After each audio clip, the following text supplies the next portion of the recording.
Hi friends, foods of ഇടുക്കിയുടെ പുതിയൊരു വീഡിയോയിലേക്ക് എല്ലാവർക്കും സ്വാഗതം. ഞാൻ വന്നിരിക്കുന്നത് ഒരു ചായക്കട ഐറ്റമായിട്ടാണ്. ബോണ്ട, ചില സ്ഥലങ്ങളിൽ ഉണ്ടംപൊരി എന്നറിയപ്പെടുന്ന ബോണ്ടയുടെ റെസിപ്പി ആയിട്ടാണ് ഇന്ന് ഞാൻ വന്നിരിക്കുന്നത്. എങ്ങനെയാണ് നമുക്ക് ഈ റെസിപ്പി ചെയ്തെന്ന് നോക്കാം.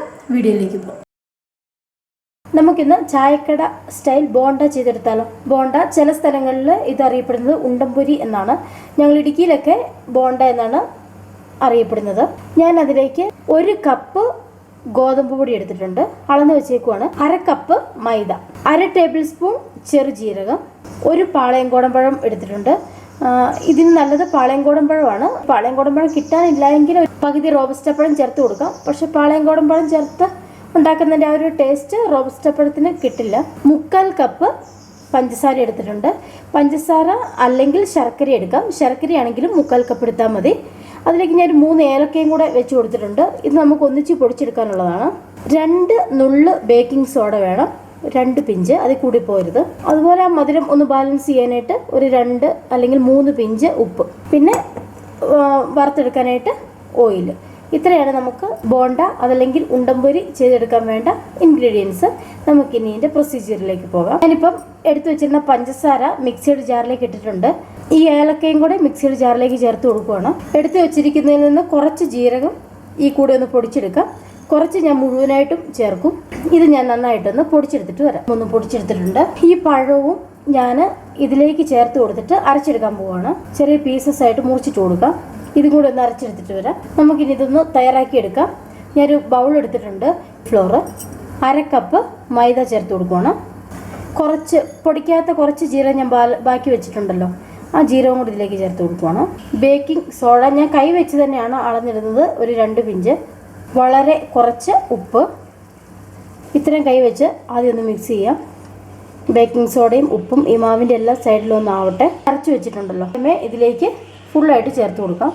ഇത് കൈകൊണ്ട് നമുക്കൊന്ന് മിക്സ് ചെയ്യാം. ആദ്യമേ ഈ ഈർപ്പത്തിൽ ഈ മാവ് കുഴയ്ക്കാം. അതിനുശേഷം നമുക്ക് അല്പാൽപ്പമായിട്ട് വെള്ളം ഒഴിച്ച് മിക്സ് ചെയ്ത് വെക്കാം. ചായക്കടയിൽ നിന്നൊക്കെ നമ്മൾ വാങ്ങിക്കുന്ന ബോണ്ടയിൽ ചെറുതായിട്ട് തേങ്ങ കൊത്ത് അവർ ചേർക്കാറുണ്ട്. നിങ്ങൾക്ക് തേങ്ങാക്കൊത്ത് ഇഷ്ടമുണ്ടെങ്കിൽ ഇതിലേക്ക് ചെറുതായിട്ട് കട്ടി കുറച്ച് അരിഞ്ഞ് ചേർത്ത് കൊടുക്കുക. ഞാനിപ്പോൾ ഇതിലേക്ക് തേങ്ങാക്കൊത്ത് ചേർക്കുന്നില്ല, എന്നാൽ എനിക്ക് അത്ര ഇഷ്ടമല്ല തേങ്ങാക്കൊത്ത് ബോണ്ടയിൽ കഴിക്കാൻ. ഇപ്പോൾ ഈ പൊടി ചെറുതായിട്ടൊന്ന് നനഞ്ഞു വന്നിട്ടേ ഉള്ളൂ. നമുക്കിതിലേക്ക് വെള്ളം വേണം. വെള്ളത്തിൻ്റെ ഒരു അളവെന്ന് പറഞ്ഞ് ഞാൻ 1 ഗ്ലാസ് വെള്ളമാണ് എടുത്തു വെച്ചിരിക്കുന്നത്. അല്പാൽപ്പമായിട്ട് ചേർത്തിട്ട് അളവ് പറയാം. വളരെ അങ്ങോട്ട് ഇരിക്കും മാവിരിക്കരുത്, വല്ലാണ്ട് അങ്ങ് ലൂസായി പോകരുത്.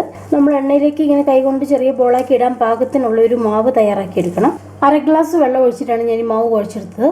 ഈ ഒരു പരുവത്തിൽ മാവ് കുഴച്ചെടുക്കണം. ഇതുപോലെ ഇങ്ങനെ വീഴുന്നൊരു പരുവത്തിൽ. അപ്പോൾ ഇത് മിക്സിങ് കഴിഞ്ഞു. ഇത്രേ ഉള്ളൂ.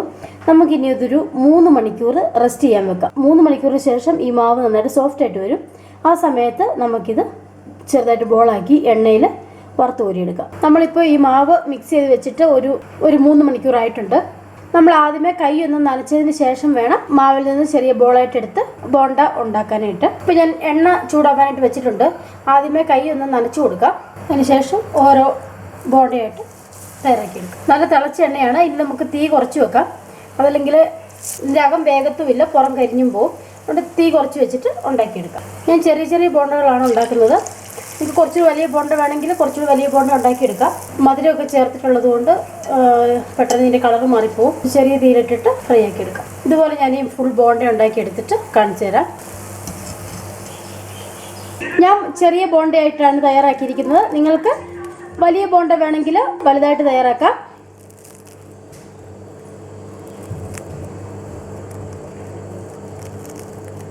നിങ്ങൾക്ക് എല്ലാവർക്കും ഉണ്ടംപൊരി അല്ലെങ്കിൽ ബോണ്ട ഇഷ്ടമായെന്ന് കരുതുന്നു. ഒന്ന് ലൈക്ക് ചെയ്യാനും ഷെയർ ചെയ്യാനും സബ്സ്ക്രൈബ് ചെയ്യാനും മറക്കരുത്. കമൻറ്റ് ബോക്സിൽ കൂടി അഭിപ്രായം അറിയിക്കാൻ വേണം.